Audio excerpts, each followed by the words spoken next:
तीन नाम याद रखना हमेशा दिमाग में, डायरी कापी खोल करके लिख लेना। अरस्तु, सुकरात और प्लूटो, ये दुनिया के तीन महान दार्शनिक हैं जिनसे ज्ञान की वो धाराएं वृक्ष बना है, जिस ज्ञान से हम लोग आज यहाँ तक आए हैं। किसी जमाने में हिंदी, अंग्रेजी, math, science, social science, history, geography, ये सारे विषय नहीं होते थे। प्राचीन काल में क्या पढ़ाया जाता था, है किसी को पता? ओल्ड पीरियड में, यानी जो प्राचीन काल जिसको हम कहते हैं, वहां क्या पढ़ाया जाता था? गुरुकुल होता था, ये तो सुना होगा ना। गुरुकुल होता था, पेड़ के नीचे बैठ करके टीचर पढ़ाता था, पेड़ के ऊंचाई पर टीचर बैठता था और घेर करके बच्चे बैठते थे, और ज्यादातर पढ़ाई ओरल होती थी, मौखिक।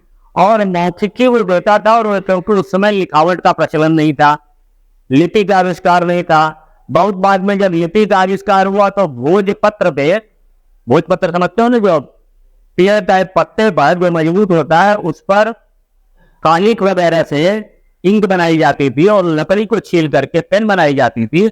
उससे लोगों ने लिखना शुरू किया कालांतर में, after a long gap of time.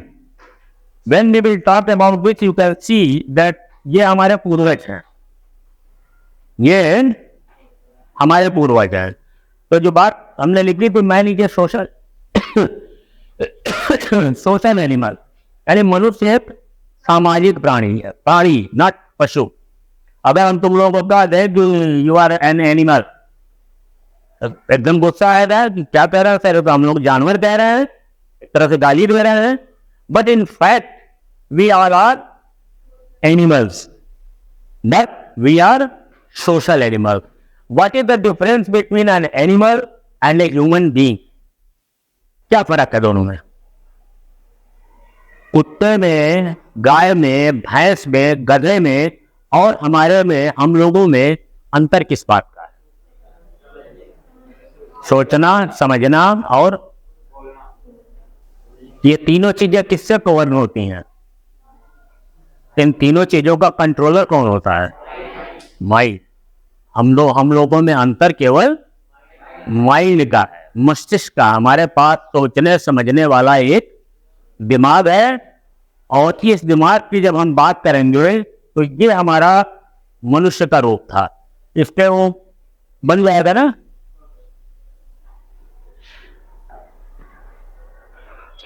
अभी जैसे तुमने आर्ट की बात बताई, जैसे एक बच्चा है जो आर्ट बना सकता है,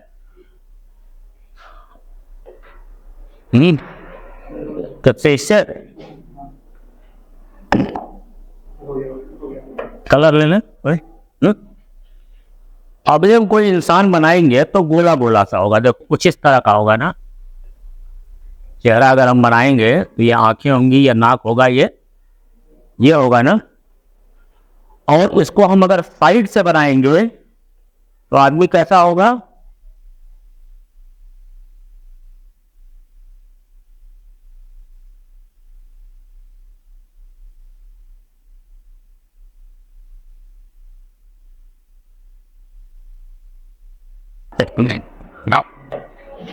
कुछ ऐसा होगा ना साइड से।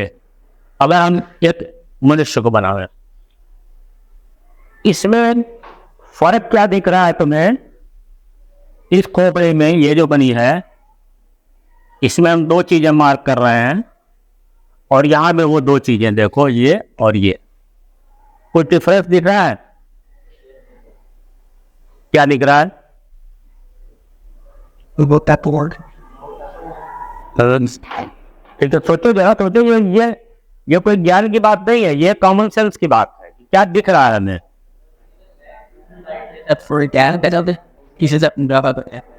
इसमें और उसमें हम बात करें इन दोनों की। इसकी खोपड़ी से हमने अभी मार्क किया, अगर देखो तो कितनी है, और इसकी खोपड़ी कितनी है? इतनी है। इसके दांत बड़े हैं, इसके दांत छोटे हैं, और लिटरली सारी चीजों में, मतलब मेनली दो चीजों का फर्क इंपॉर्टेंट था। एक तो ब्रेन का, मस्तिष्क का विकास हुआ। अब इस कहानी को हम शुरू करते हैं। हमारे पूर्वज कौन थे? हमारे पूर्वज कौन थे? कहाँ से हम शुरू हुए हैं? क्या ये जानने का मन नहीं करता है कि धरती पर इंसान नाम की जो चीज हम लोग आज आए हैं, हम लोग ही नहीं, not about India, American, German, Japanese, Chinese, किसी भी दुनिया के मुल्क की हम इस पूरे वर्ल्ड की अगर बात करें तो इस पूरे वर्ल्ड का आदमी कहां से आया? क्योंकि अमीबा तो वो प्रक्रिया है जिससे मनुष्य बना। अमीबा वो प्रोसेस है जिससे जीव का जन्म हुआ, ठीक है, लेकिन वो हुआ कहां? समुद्र तो पूरे दुनिया में था। यही बताना ह्यूमन इवोल्यूशन। ये धरती, ये दो चीजें तुम्हें क्लियर करना है तुम सबको दिमाग में, चाहे हम क्लियर कर पाए, चाहे तुम अपनी किताबों से करो या यूट्यूब से करो या किसी अन्य शिक्षकों की मदद से करो, बट दो चीजें तुम्हारे दिमाग में क्लियर होनी चाहिए कि पृथ्वी, हम अपना बर्थडे मनाते हैं, हम लोगों को मनाते हैं, क्यों मनाते हैं? हम सबको पता है ना कि तुम्हारा जन्म कब हुआ है, और उसमें कैंडल उतनी लगाते हैं, जैसे 16 हुआ तो 16 कैंडल लगाते हैं, 16 लिखते हैं नंबर उस पर। ऐसे क्या हमें ये उत्सुकता नहीं होनी चाहिए कि मानव जो ह्यूमन रेस है, इंसान की उत्पत्ति कितने समय पहले हुई? नंबर एक। नंबर दो, इंसान की उत्पत्ति कहाँ हुई? धरती पे। तो फिर धरती की उत्पत्ति कब हुई? पृथ्वी कब पैदा हुई? What is the date of birth of earth? What is the date of birth of earth and what is the date of birth of our ancestors? हमारे पूर्वजों का क्या जन्म तिथि है? तो कभी इस बारे में दिमाग गया किसी का? तो अपना ही बर्थडे मनाते रह गए। अपना और अपने दोस्तों का टॉफी चॉकलेट बांटे हो गया। अरे धरती का बर्थडे मनाओ, पृथ्वी का मनाओ, अपने पूर्वजों का मनाओ, इतिहास में जानो, यही है सोशल साइंस। अब हम शुरू करते हैं कहानी आर्कियोलॉजी की। ये एक विभाग होता है जिसको कहते हैं आर्कियोलॉजी। ये जानने के लिए उस विभाग तक हमें जानना पड़ेगा, इसलिए जाना पड़ेगा कि वो विभाग खुदाई करता है। तुम सबने इंडस वैली सिविलाइजेशन के बारे में सुना होगा, पढ़ा है किस क्लास में? 8th क्लास में। तो भूल गए सब कुछ, याद नहीं है कुछ? अभी याद है इंडस वैली सिविलाइजेशन? नहीं याद है, वेरी गुड। मतलब जो जहां पढ़ो वही छोड़ो, है ना, दोने पत्तल की तरह चाट के लेके मत चलना। अरे यही सबसे कम वजन की चीज है ज्ञान, जिसको जितना भरो। ये जो इंसान का खोपड़ी है ना, ये आइंस्टीन वगैरह को अगर पढ़ोगे, जानोगे, गजब की ताकत है इसमें। इसकी ये जो दुनिया का सबसे बड़े बल्ब की जो कल्पना कर सकते हो, सबसे बड़ी रोशनी की, इवन अगर सूरज को अपने शरीर में जलाना है तो वो प्लेस क्या हो सकता है? This is the only place where you can keep the sun in your mind. इतना पावर होता है, और इसका साइंटिफिक रीजन अलग से बताएंगे। अब थोड़ा लेट हो गया हमें आने में, लेकिन अभी 10-20 मिनट हो। इसमें कुछ भी रख सकते हैं, बाकी में नहीं रह सकते हो। मुंह में कितना रसगुल्ला खा सकते हो, एक सीमा है ना। मुंह जितना हमारा फैल सकता है उतना ही तो कर सकते हैं, उससे ज्यादा। लेकिन ये ब्रेन में जितना सूरज अगर 100 बड़ा हो जाए और उस सूरज को तुम्हें रखना हो तो तुम ब्रेन में ला सकते हो। और उसके लिए एक कोई रास्ता नहीं है। खाने का तो एक रास्ता है, यहाँ से हम खाते हैं। सुनने का एक रास्ता है, ये खून है जहां से हम सुनते हैं। स्मेल करने का एक रास्ता है, विजुअलाइज करने का एक रास्ता है। बट ये बताओ कि जो हम बोल रहे हैं वो तुम्हारे दिमाग में किस मशीन से जा रहा है, किस तरफ से जा रहा है? ये अंदाजा नहीं लगाओ, जरा सोचने वाली बात है। ये सोचो कि हम जो बोल रहे हैं या कोई भी बोल रहा है, या जब सिनेमा देखते हो या सीरियल देखते हो और गाना गुनगुनाते हुए निकलते हो और रोज के रोज वो गाना गाते रहते हो, तो किस मशीन से उसको टेप किया? कौन सा टेप रिकॉर्डर तुमने यूज किया? ये माइंड में गया कहां से? प्रश्न यही है हमारा। ये पहुंच किधर से रहा है? ये सवाल कोई टेढ़े हैं, कान से तो हम सुन रहे हैं, लेकिन रखने का काम कौन कर रहा है? हम एक गाना बजाते हैं, अभी इधर हम एक गाना बजाते हैं और इधर हम खुद तेरा सा जो है कोई फार्मूला चला दे मैथमेटिक्स या कंप्यूटर का, कोई जावा लैंग्वेज या पाइथन वगैरह शुरू कर दें और इधर हम पूरा नाटो नाटो लगा दें, कौन सा याद हो जाएगा? ईमानदारी से बताओ। नाटो नाटो क्यों हो जाएगा ये भी बताओ। सत्य है, उसमें आनंद आ रहा है हमको, उसमें हमारा मन लग रहा है, हमें आनंद आ रहा है, हमारा उससे जुड़ाव हो रहा है। यह भी एक थ्योरी है। This theory is called, when you will study properly all the subjects, you will learn that there is a theory of catharsis. Catharsis, catharsis ये भी एरिस्टोटल की एक थ्योरी है। कैथारसिस की थ्योरी होती है to connect with that situation. हम एक सीरियल देखते देखते हैं, जब कोई कुछ देखते होंगे ना तुम लोग मोबाइल पे, तो कभी कभी देखते देखते हा हा हा हा बहुत देर से कोई हंसना शुरू करता, अगल बगल वाले सोचते हैं इसको क्या हो गया, तो हंसे जा रहा है, बट आगे लगाया जा रहा है। क्या होता है? कुछ देखता है ना, कुछ मजेदार होता है, कुछ रोचक होता है, कुछ कॉमेडी होती है, जिसको देख के अब बेसाख्ता हंसे जा रहा है। मतलब उसको पता ही नहीं कि अगल बगल कोई देख रहा है, वहां से चला जा रहा है, एक बीमारी की तरह। अब माँ बाप समझ रहे थे ऐसा तो नहीं, इसको हमको मेंटल हॉस्पिटल ले जाना होगा, कुछ गड़बड़ हो गया, फिर गया इसका, लेकिन फिरा नहीं है। He is enjoying the particular comedy in the mobile और TV set. Likewise sometimes you see कि कोई चीज देखते देखते किसी की आंखों से एकदम से गंगा यमुना बहने लगती है। ऐसा भी क्यों होता है? It is all scientific. जब हम दिल और दिमाग से किसी सिचुएशन को फील करने लगते हैं तो वही हमारे आंसू और हमारी हंसी निकलती है। This is called catharsis. ये सब जानना है तुमको, क्योंकि तुम्हारा उसको उस सिचुएशन को तुम अपने में महसूस करते रहे। जब तुम्हें स्कूल में डांट पड़ती है, कोई टीचर मान लो 2 डंडे मार दिया, तुम निकल करके गए और बगल में एक मित्र मिला मोहल्ले में, वो कहने लगा कि वो टीचर लोग बहुत अच्छे होते हैं, टीचर के बिना तो उसको एक थप्पड़ मारोगे, क्योंकि तुम्हारे दिमाग में यह है कि टीचर बहुत बदमाश चीज होता है, उसने तुमको पीटा है। और दूसरा एक कोई दोस्त मिलता है, पता टीचर बहुत बदमाश होता है, तो तुम बहुत कोई खुश होकर उससे गले मिल जाओ, क्या बात कही दोस्त, तुमसे तो अच्छा मेरा कोई है ही नहीं। कैसे तो तुमने मेरे दिल की बात जान ली कि टीचर बहुत बदमाश होता है, आज ही तो उसको उसने 2 डंडे मारा है। This is called catharsis. हमको वो अच्छी बात अच्छी नहीं लगती है, हमें वो बात अच्छी लगती है जो हमारे मन से गुजरी होती है। राइट? हो सकता है कि 2 दोस्तों में तुमको वो लड़का अच्छा लगता हो, लेकिन उसको वो लड़का अच्छा ना लगता हो। तो ये रिलेशनशिप, रिलेटिविटी इसको कहते हैं। एक थ्योरी है, बाद में कभी बताएंगे साइंस में, रिलेटिविटी एंड ग्रेविटी, सापेक्षता का सिद्धांत, कि हमें कोई बात क्यों अच्छी और बुरी लगती है। खैर, पूरे संसार में ये कई रिसर्च है, उसके बारे में आपको साइंस के टीचर या बायो के टीचर बताएंगे। लेकिन आपके पूर्वज इस पूरी दुनिया में ये जो कुछ भी दिख रहा है, छोटे आइलैंड से लेके, इसमें किसी एक जगह इंसान का जन्म हुआ, वो ये हो सकती है, ये हो सकती है, ये हो सकती है, ये हो सकती है। लेकिन इस जगह को तलाश के लिए बड़ी मेहनत की गई, बहुत परिश्रम किया गया। जो आर्कियोलॉजिकल की बात कहते हैं कि जो खुदाई करने वाले लोग होते हैं वो कुछ ढूंढते हैं, 2 चीजें ढूंढते हैं। संक्षेप में थोड़ा बढ़, क्योंकि समय कम है, और इसके बाद हम उसमें तुमको डार्विन के बारे में भी बताएंगे।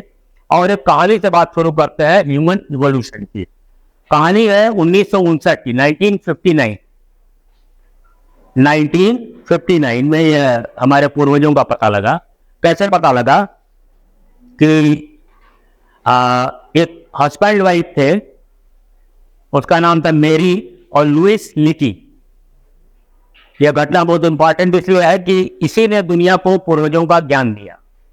19 जरा कर्म का तो घुसते रहा करो, नहीं ये दोबारा नहीं मिलने वाला है। और ये याद 1000 बार आएगा। अगर 100 नौकरी का इम्तहान दोगे ना, तो 150 बार यह सवाल दिखेगा और तुम्हें याद आएगा कि हाँ किसी ने आपने पढ़ाया था और उस समय में जो है मतलब भजन गा रहा था, या हमारा दिमाग लगा हुआ था कहीं और। या लड़ाई ना लो, कलम खोलो, कलम और कागज, अगर कुछ काम का है तो लिख लो। 1959 में मेरी और लुइस लिकी, ये 2 हस्बैंड और वाइफ थे, एजेड थे, जो 40 वर्षों से खुदाई का काम कर रहे थे जगह जगह पूरी दुनिया में। तो खुदाई करते करते उनको अफ्रीका में कोई क्लू मिला कि अफ्रीका में बहुत पुराना कुछ मिलेगा। तो वो जगह थी, एक जगह है अफ्रीका में, note down the name, that is called rift valley. Rift valley, RIFT valley, जानते हो ना, भाटी। रिफ्ट वैली नाम की एक जगह पर वो काफी दिनों से तंबू लगा करके काम कर रहे थे। और 1959 के 40 साल पहले से, यानी लगभग 19 से काम कर रहे थे, यानी 1920 से वो बेचारे उस काम में जगह जगह खुदाई करते थे, जमीन के अंदर जाते थे। तो जमीन के अंदर मिलता क्या है जिससे मालूम होगा कि जीवन कब था? मिलते हैं fossils. You all know the fossils. Fossils के बारे में सर जिसको ना पता हो वो चीख के बोला तेरे को नहीं पता है, तभी हम बता पाएंगे या टीचर बता पाएगा। और अगर शर्माते रह गए तो जिंदगी भर शर्मिंदगी में ही रहना पड़ेगा। सिर्फ ये क्लास है।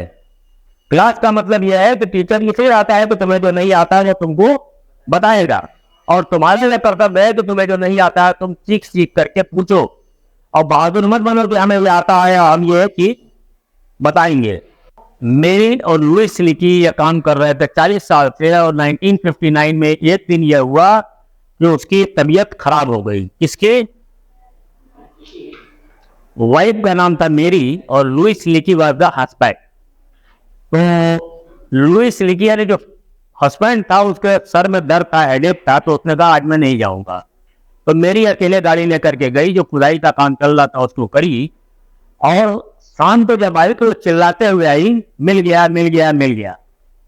पूछा क्या मिल गया? तो उसने कहा कि वो फॉसिल्स मिल गया जो ओल्डेस्ट है। उस फॉसिल को किससे जो फॉसिल मिलता है उसकी जब पहचान की जाती है तो कैसे पहचाना जाता है? कौन सी प्रोसेस है जिससे एज का पता लगता है? एक विधि है जिससे कोई पत्थर उत्तर पुराना मिल जाए ना, तो उसकी एक प्रोसेस की जाती है जिससे मालूम होता है कितने हजार साल पुराना है, कितने लाभ कई जगह हुआ है। उसको कहते हैं, बहुत इजी है, ये लोग इनको ये सब जानना चाहिए, है ना। कार्बन डेटिंग सुना होगा कुछ ने? नहीं सुना है? नहीं सुना बोला करो, फटाफट बोला करो, कोई शर्म की बात नहीं है। नहीं सुना है बताएंगे, खूब अच्छे से बताएंगे व्हाट इज कार्बन डेटिंग। ठीक है। कार्बन डेटिंग, कार्बन डेटिंग एक प्रक्रिया है कि एक प्रोसेस है, उस पत्थर को डाला जाता है, जो भी चीज पुरानी मिलती है तो वो उसकी उम्र में डाल देता है। ये जो प्रोसेस जब इसके कार्बन डेटिंग की गई तो इसकी उम्र निकली 50 लाख साल पुरानी। वो जो जीवाश्म या फॉसिल्स मिला था, जो स्केलेटन कह लो या स्केलेटन का दान मिलता है कभी कभी खुदाई में, तो इसमें इसकी जो पहचान क्या थी? इसकी पहचान थी छोटा सा ब्रेन जो मिला 50 लाख साल पहले। उसमें दिमाग बहुत छोटा था, दांत बहुत बड़े थे, 4 पैरों पर चलने वाला था, चौपाया था, और चौथी चीज क्या थी? जो पुराना आदमी था ये वाला, ये तो 2 वाला है, पूंछ थी, उसकी टेल थी। इस तरह का इंसान हुआ। ठीक है। ये वो लोग थे जो टेम्परेचर के साथ एडजस्टमेंट करना इनको आता था। आज हमारे साथ दिक्कत है ना, ठंडा गर्म बारिश तीनों परेशान करते हैं हमको। ये लोग देख रहे हो कि नेकेड होते थे, कपड़े नहीं पहनते थे। और आज भी अगर देखो तो हमारे वो पूर्वज जिंदा जैसे कुत्ता है, कोई कपड़ा पहनता है? जाड़ों में कपड़ा नहीं पहनता है, गर्मियों में एसी नहीं चलाता है, और बारिश में छाता लेकर नहीं चलता है, जितने भी जानवर हैं। और उनको कुछ नहीं होता है, कभी उनको सर्दी जुकाम होते देखा है, कभी उनको माइग्रेन होते देखा है। ये उन्हीं को होगा जिनके पास ब्रेन है और इस तरह की चीजें हैं। तो इस तरह से ये इन जीवों की पहचान हुई 50 लाख वर्ष पूर्व। यानी ये पता लगा जो पृथ्वी पर सबसे अब तक की जो खोज है, उस खोज में सबसे पुराना जो इंसान मिला है, जो जीवाश्म मिला है, जो फॉसिल मिला है, जो अस्थिपंजर मिला है, या जिसको हम स्केलेटन कहते हैं, वो 50 लाख ईयर्स एगो का है। यानी हमारे पूर्वज 50 लाख साल पुराने थे। Conclusion number 1। नंबर 2 को मिला कहाँ? अफ्रीका की रिफ्ट वैली में। तो दूसरा कंक्लूजन ये निकलता है जो अब तक की साइंस की डेवलपमेंट है, हो सकता है आगे कोई 80 साल पुराना मिल जाए, बट अभी तक जो मिला है उसके हिसाब से मनुष्य के पूर्वज अफ्रीका में सबसे पहले पाए गए। ठीक है, क्या कहे हुए हैं इसका? आदमी का पूर्वज 50 लाख साल पुराना था, एक। दूसरा, वो कहाँ मिला? सबसे पहले इंसान कहाँ बना? अफ्रीका की रिफ्ट वैली में। इसको खोजने वाले कौन थे? Mary Alice. ठीक है, अब इसके बाद जब हम लोग बताएंगे तो बात करेंगे, एक और टॉपिक है, ये है आदमी के इवोल्यूशन का। आदमी के इवोल्यूशन में ये छोटे मस्तिष्क से, स्मॉल ब्रेन से बिग ब्रेन की ये डेवलपमेंट की कहानी है। 4 पैर से 2 पैर के होने की कहानी है, यानी 2 पैरों पर चलने लगा। लेकिन इस चीज कुछ और गौर करो, जैसे तुम लोग खेल में होता है तो उसमें आता है ना, फोटो में मिलाओ कि क्या डिफरेंस है, इस फोटो में मिलाओ कि क्या डिफरेंस है। आइए, इस फोटो में कुछ डिफरेंस लग रहा है? और आई डोंट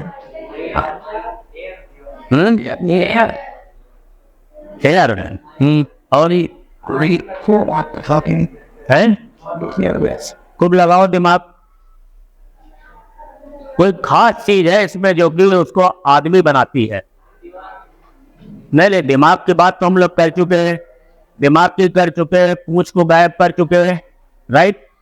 4 पैर से 2 पैर तक कर दिया है। बैकबोन तो है ही सीधी। जब आदमी 2 पैर पे होगा तो जब ये स्पाइनल कार्ड हमारी जो जानवर होगा तो उसकी ये झुकी रहती है, और हमारी जो सीधी रहती है। यहीं पर टेल होती थी जब सीधा हुआ। क्या डिफरेंस है? क्या क्या फर्क है? क्या फर्क है, देख के बताओ।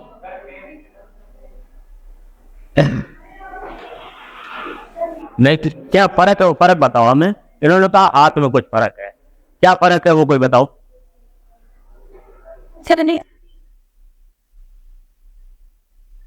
चलने का तरीका तो इंसान का आज भी सही नहीं है, बहुत टेढ़ा चलता है आदमी। द करेक्ट आंसर यही है जो ये बता रहा है, लेकिन तो पूरा जो बताओ उसको पूरा जानो। हाथ में फर्क कुछ दिखा? पहले हाथ ऐसे होता था जानवर का, मतलब वो हमारे पूर्वजों का, और वो लंबा सा होता था। अब एक चिंपैंजी देखा है ना तुम लोगों ने, उसका हाथ देखा है? ऐसे झूलता रहता है, ऐसे ऐसे। लेकिन हमारा ये हाथ टाइट है। पहले के उसमें ग्रिप नहीं होती, ग्रिप नहीं, जैसे तुम ऐसे पकड़ के सुई में धागा डाल सकते हो। चिंपैंजी से डलवा लो, जरा बंदर से डलवा लो, सब हमारे भाई बंधु पूर्वज है, नहीं कर सकते। इंसान में फर्क किया है कि देखो ये हाथ क्या है, ये तुम लोगों को ध्यान भी देना चाहिए जब बता रहे हो आंसर, तो ये हाथ देखो कहाँ जा रहा है। फिर ये थोड़ा सा सीधा हुआ, फिर यहाँ इसमें ग्रिप आ गई है, यहाँ पर आदमी इस लायक हो गया कि औजार को पकड़ ले।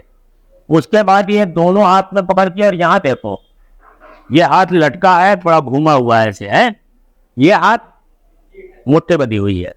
और अंत में इंसान एक मैनर्ड वे में आया। और ये जो बाल की बात कर रहे थे, बाल शुरू से था इंसान के शरीर पर, बाल को ये शेप किया है। यहाँ आदमी ने बाल को शेप किया, वरना से बाल जैसे ये देख लो ना, वो बेतरतीब बाल लटकता रहता था। लेकिन यहाँ पे इंसान ने उसको मूछों बालों को काट फूट के, क्योंकि हम औजार, ये एक लंबी कहानी है जिसको हम बीच में बताने की कोशिश कर रहे हैं, जो सारांश में समझने की कोशिश करूँ। तो अब ये क्या क्या फर्क आए इंसान के? ब्रेन, एक पूंछ गायब हुई, 2 4 पाए से 2 पाया बना, 3 और हाथ की ग्रिप बनी। और चूंकि मस्तिष्क का विकास हुआ तो इसलिए वो दिमाग से काम करने लगा। जैसे ये इसने एक, यहां देखो क्या पकड़ा है और यहां क्या पकड़ा है। यहां सिंपल वे डंडा पकड़ा है, यहां भी एक लकड़ी का टुकड़ा पकड़ा है जो एक तरफ मोटी और एक तरफ पतली है, इतना दिमाग आया। मोटा पतला से वार करने में आसानी होगी। और यहां आकर के उसने धीरे से उसको नुकीला औजार बना लिया। ये फर्क है। खोपड़ी का फर्क देख रहे हो कि आदमी का ये बनावट कैसी है। और ये बनावट भी किसी कल्पना से नहीं है, बल्कि इतिहास की जो खुदाइयां हैं, जो आदमी के वो स्केलेटन निकला है, उसमें जो खोपड़ी निकली है, उन खोपड़ियों से पता लगता है। कभी कभी यह होता है कि खोपड़ियां होती ही नहीं है, मतलब बचती भी नहीं है। तो ऐसे में क्या होगा? तो हमारे पूर्वज किस देश से हैं? पूरी दुनिया के पूर्वज अफ्रीका से हैं, राइट। एक विद्वान हुए, उनकी जरा सी बात कर ले। डार्विन, डार्विन का नाम सुना है? इस इवोल्यूशन थ्योरी पर सबसे जो दुनिया में अच्छा काम माना जाता है वो है डार्विन की थ्योरी, यानी मानव का कैसे विकास हुआ। ह्यूमन इवोल्यूशन की थ्योरी पर डार्विन, उनका पूरा नाम था चार्ल्स डार्विन। चार्ल्स डार्विन ने ये अलग अलग आइलैंड पर गया, जैसे ये दो नाम लिया था हमने, ऐसे ये भी अलग अलग आइलैंड, माने भारत भी एक आइलैंड लिया है। हाँ हाँ, करा लो उसको। अलग अलग आइलैंड पर गए और इन्होंने ये स्टडी किया कि कहाँ कहाँ कितना पुराना आदमी। और थ्योरी ऑफ नेचुरल सिलेक्शन है, वो एक लंबा विषय है जिस पर फिर 10th में हम लोग बात करेंगे एक एक चीज पर। और इन्होंने एक बात कही कि इंसान का विकास किस थ्योरी पर हुआ। तो थ्योरी आज भी बड़ी कॉमन है, that is called survival of the fittest. ये जरूर याद रखना।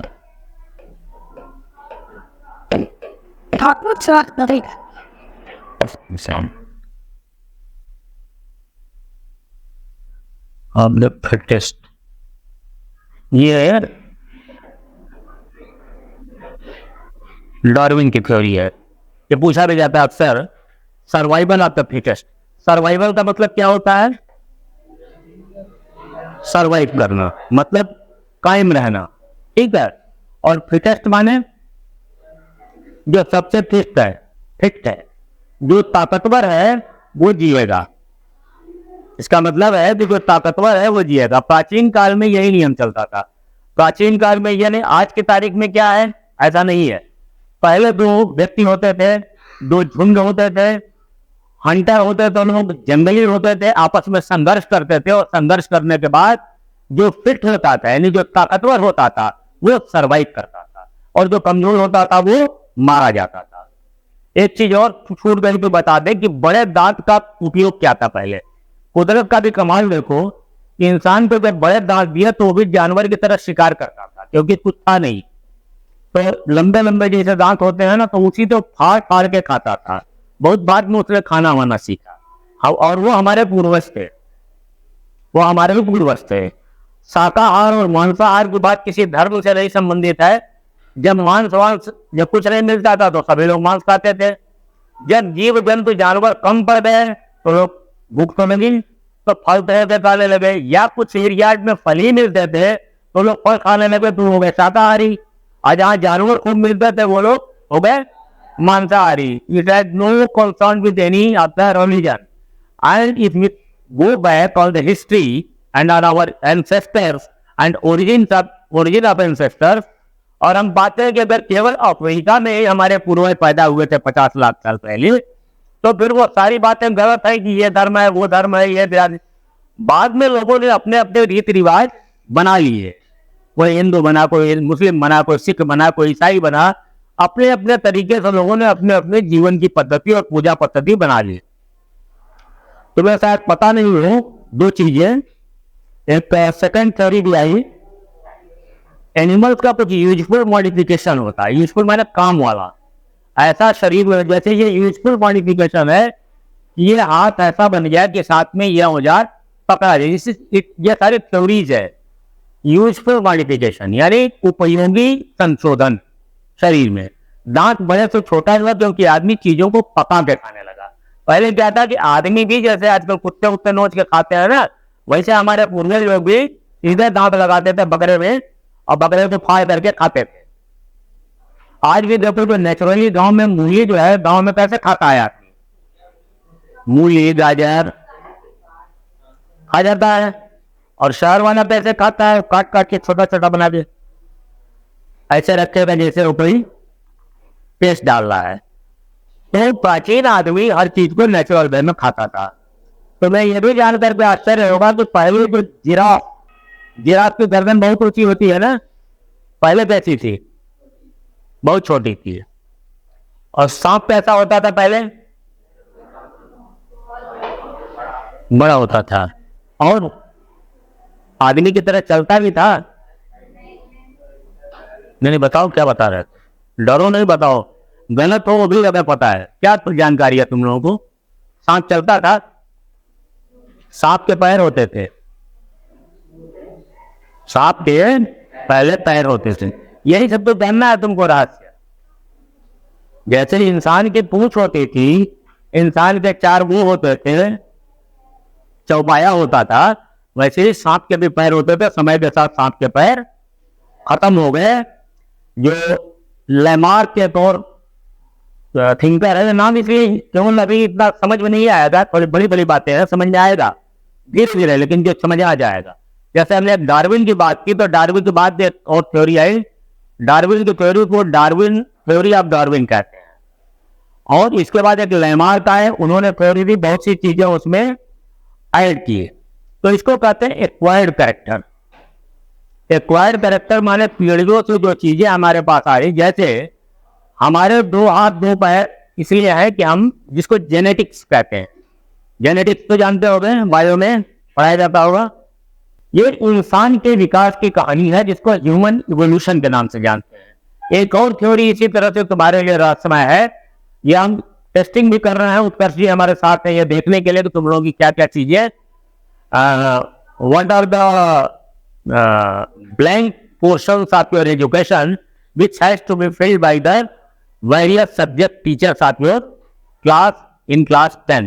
अभी 9th का एग्जाम तो होम एग्जामिनेशन है, इसका बहुत महत्व नहीं है, सिर्फ ये महत्व है कि हमारा ये कहना है कि जो पढ़ना उसको याद रखना, भूलना मन। हमें अगर आज याद है कक्षा 6 की बात है, तो इसलिए कि हमने उसको याद रखा है, और तुम भी याद रखो। अगर तुम्हें 10 साल पुराना गाना याद आज है, तो तुम्हारी किताब भी तुमको याद रहेगी। याद रखना हमारे लिए नहीं जरूरी है, याद रखना पापा मम्मी के लिए नहीं जरूरी है, याद रखना इसलिए जरूरी है कि आज से 5 साल बाद जब तुम ग्रेजुएशन करोगे, यानी हाई स्कूल के बाद इंटर 2 साल और 3 साल का बीए बीएससी बीकॉम जो कुछ भी है, या इंजीनियरिंग करोगे 4 साल, तो 4 से 6 साल बाद जब तुम किसी नौकरी के लिए हाथ मारोगे, तो झपट करके ये सारे सवाल तुम्हारे ऊपर कूद कूद के आएंगे। ये जो 6, 7, 8, 9, 10 में साइंस और ये सारी चीजें या सोशल पढ़ा है, इवन कलेक्टर के एग्जाम में भी यही सारे प्रश्न होते हैं। तब तुम सोचोगे पढ़ा तो था लेकिन भूल गए, पढ़ा था इसलिए कि एग्जाम का काम, उसके बाद हमारा माइंडसेट ये नहीं होना चाहिए जब परीक्षा के लिए पढ़ रहे हैं। कभी इसलिए मत पढ़ो तो तुम 9 मार्च से होने वाली परीक्षा के लिए पढ़ रहे हो। तुम 90 साल की जिंदगी में अपनी 3 पीढ़ियों 4 पीढ़ियों, क्योंकि child is the father of man, कहावत है child is the father of man, बच्चा मनुष्य का पिता है। उल्टा पलटा लगता है ना, बच्चा कैसे पिता हो सकता है, लेकिन बच्चा ही पिता होता है। जैसे हम कभी तुम्हारी तरह बच्चे रहे होंगे, तुमसे भी छोटे जन्म लिए होंगे, पढ़े होंगे 6, 7, 8, 9, 10 पढ़ के फिर नौकरी की, नौकरी करके फिर उसमें जो कुछ भी किया हमने पढ़ाई से किया, उसके अलावा और कुछ नहीं था, बहुत फकीर परिवार से आते थे, लेकिन वो सब कुछ किया जो इच्छा थी पढ़ाई के बाद, नौकरी के बाद। और नौकरी के पहले वो सारे दर्द थे जो किसी भी गरीब और मजबूर आदमी को होते हैं, लेकिन वो दर्द को इंजॉय किया और पढ़ाई को इंजॉय किया। तो नतीजा है कि तब खुशबू रहे जीवन में, आगे भी खुश रहेंगे, अच्छी पेंशन मिलती है, अच्छी वेतन मिलती है, और ये केवल 50 पैसे की एक खर्च करने से मिलती है। परीक्षा वाले जो बोर्ड का एग्जाम दे रहे हो क्या करते हैं, थोड़ा बहुत मार्किंग करते हैं, चले आते हैं, पता लगा 70 में 70 नंबर है। तो तुम्हें भी वो बनना है। अगर एलपी लाइन में पढ़ रहे हो तो तुम्हारा मिशन होना चाहिए कामयाबी नंबर 1। तो ये चीजें तुमको सजो करके लेकर के चलनी है, और इस पर हमने पूरा एक रोड मैप बनाया है। वो एक आध हफ्ते में वो बुक्स आ जाएंगे। अगले सेशन में सिस्टमेटिकली उन्हीं किताबों से तुम्हारी आधी होगी पढ़ाई और आधी होगी तुम्हारी competitive education free of cost, कोई चार्ज नहीं। और एक बात फिर से बता दें कि कोई भी विषय पढ़ने वाले बच्चे, अंग्रेजी हो, मैथ हो, साइंस हो, कंप्यूटर हो, इसमें अपने आप को कभी कमजोर मत समझना। ट्यूशन और कोचिंग का सहारा मत लेना, कमजोर हो जाओगे, बहुत कमजोर हो जाओगे। हमने 1 महीने हाई स्कूल में कोचिंग की थी, एक ट्यूशन पकड़ा था, और मैंने निष्कर्ष निकाला कि हमें जो आता है वो भी गड़बड़ हो रहा है, थोड़ी मैथ हमारी कमजोर थी। और हमने फिर स्वाध्याय किया, बार बार सवाल को लगाया, बार बार लगाया, और तुम सरप्राइज करोगे कि 9th में हमें 100 में 8 नंबर मिला था मैथ में। तो रो रो करके हमारे पिताजी ने भेजा ट्यूशन वाले के यहाँ, और सब विषय में हमारा 80-85 था। वहां गए तो हमने उनको पढ़ाने से लगा कि 10 बच्चे बैठे हैं, वो चना खा रहे हैं, और हाँ लगाओ, चलो बोलो, इसको पढ़ो, मतलब वो बोल नहीं करो, वो हम कर रहे हैं। खोलो chapter number 2, question number 3, Pythagoras, ये फला ढका, बोल रहे हो, हम कर रहे हैं, फिर करो, गलत हो गया ना, देखा गलत हो गया, फिर करो। यही जो वो करा रहे हैं, 5 बार कराए, 6वीं बार में आ गया। तो हम शायद एक हफ्ते गए होंगे, तो एक हफ्ते बाद हमने पिताजी से कहा, हमने कहा जो वो करा रहे हो कोई गुत्ती तो हमें दे नहीं रहा है, शरबत जो किताब में प्रश्न लिखे हैं उसी को बार बार वो करा रहे हैं, और हम इतने मूर्ख हैं कि हमें वो उसको पढ़ के बता रहे हैं, तो मैं खुद ही ना पढ़ लूंगा। आ करके हमने पढ़ना शुरू किया, और तुम विश्वास करोगे हमारा गणित में उस समय 88 मार्क्स बहुत बड़ा होता था जब हम लोग पढ़ते थे। फर्स्ट डिवीजन पूरे बहुत बड़े इलाके में कोई आता था, और हम लोग तो डिस्टिंक्शन से पास होते थे, बोर्ड में मेरिट आती थी। हम 3 ब्रदर्स थे सभी की, ये 8 नंबर वाला अपने से पढ़ के 88 नंबर पाया।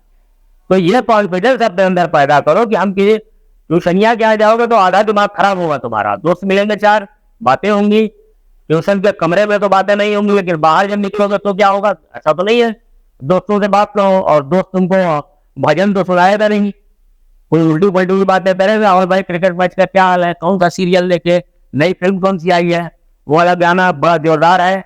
ये सब होता है यंग एज में, it's a common error of young age. उन एरर से तुमको बचना है, ये जो तुम्हें बनी रहेगी, आदमी कभी बुरा नहीं होता है। अगर आज हम तुम्हें वेस्टर की तरह तुम्हें इस विषय पर बात कर रहे हैं, किसी विषय पर बात कर रहे हैं, तो हम यंग है। कहाँ से यंग है हम? माइंड से। और मेंटल यूथ यंग जो कहते हैं यंगनेस, ये इंसान को हमेशा के लिए अमर करती है। विवेकानंद, महात्मा गांधी, नेल्सन मंडेला, इन सारे लोगों को हम एपीजे अब्दुल कलाम क्यों याद करते हैं? वैसे तो ये सब बंदे टाइप के लोग थे, अगर देखा जाए तो कोई इसमें से कोई शाहरुख खान की तरह था? कोई था? कोई भी? ये सब लोग महादेवी वर्मा जो कवित्री है बहुत खराब थी देखने में, लेकिन आज इनकी कविता जो है सबके लिए आदर्श है, उदाहरण है। और बहुत खराब थी, उनको घर से भी निकाल दिया गया, उनके पति नहीं प्रेम करते थे, उनको धक्के मार के निकाल दिया। तो रोती रोती वो कविता लिखने लगी। उनकी कविता है, मैं नींद भरी दुख की बदली, क्या बिछड़ी कल थी भर आज चली। मतलब जो स्पॉन्टेनियस निकला वही वो काव्य ऐसा बन गया जिस काव्य को पढ़ते पढ़ते लोग पीएचडी करते करते हजारों लोग हैं। सो लव ये विषय जो है यहीं पर रुकता है। ये ह्यूमन इवोल्यूशन की कहानी तुम्हें अपने पूरा बेस है, क्योंकि इंसान जैसे जैसे बढ़ा वैसे वैसे विषय बढ़े। उसी का नतीजा है कि आप तुम 6 विषय पढ़ रहे हो, उसी का नतीजा है कि छोटे क्लास में 8 विषय है, लेकिन ये सारे विषय एक है। किसी को लगता हो कि साइंस और मैथ कमजोर है, तो ऐसा नहीं है। वो आर्ट और हिंदी से भी आसान विषय है, इसको समझने की जरूरत है। हम हिंदी में 4 प्रश्न अगर हम लोग बात करें जो आगे जाकर के आते हैं कॉम्पिटिशन्स में, तुम्हारे पास जवाब नहीं हो, जो बहुत अच्छा समझता हो कि हमारी हिंदी बहुत अच्छी है, 4 प्रश्नों का जवाब नहीं दे पाएगा। केवल दोहे और कविता पढ़ना लक्ष्य नहीं है। ऐसे ही साइंस का फार्मूला भी दोहे और कविता की तरह ही आसान है, बस हमने उसको पढ़ा नहीं है। जिस दिन पढ़ लोगे उस दिन ही आ जाएगा, और वही तुम्हारी सफलता का मंत्र होगा।